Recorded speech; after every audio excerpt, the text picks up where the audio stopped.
গেল মাসে মাঝ সমুদ্রে ঝড়ের মুখে পড়ে বিকল হয়ে যায় রাশিয়ার দুটি ট্যাঙ্কার।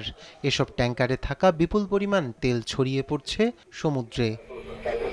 স্থানীয় সময় বৃহস্পতিবার রুশ প্রশাসন জানায় এই তেল ক্রিমিয়ার উপকূল পর্যন্ত পৌঁছে গেছে। যে দুটি ট্যাঙ্কার থেকে তেল বের হচ্ছে সেগুলো হচ্ছে ভলগনেফট 212 এবং ভলগনেফট 239। জাহাজ দুটি বেশ পুরনো বলে জানায় রুশ প্রশাসন।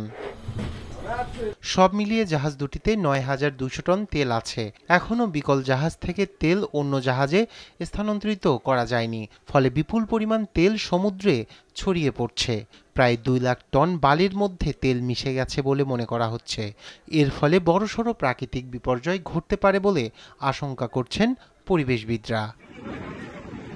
রাশিয়ার প্রেসিডেন্ট ভ্লাদিমির পুতিন কিভাবে এই পরিস্থিতির মোকাবেলা করা যায় তা পর্যালোচনা করার কথাও জানান তিনি। এছাড়া সমুদ্র থেকে তেল পরিষ্কার না করলে বিপর্যয় ঘটতে পারে বলে মন্তব্য করেন রুশ প্রেসিডেন্ট। দেশটির গণমাধ্যম জানায় জলজ প্রাণীদের উদ্ধারে কাজে নেমেছেন ১০,০০০-এরও বেশি মানুষ। ইতোমধ্যে সমুদ্র সৈকত থেকে তুলে ফেলা হয়েছে কয়েক টন বালি। ইউক্রেনের অভিযোগ ২১ শতকে কৃষ্ণ সাগরে এত বড় বিপর্যয় ঘটেনি। রাশিয়া এখনও পুরনো জাহাজ ব্যবহার করছে বলেই এই দুর্ঘটনা ঘটেছে। রায়হান কবির শুভ্র, নিউজ ডেস্ক, দেশ টিভি।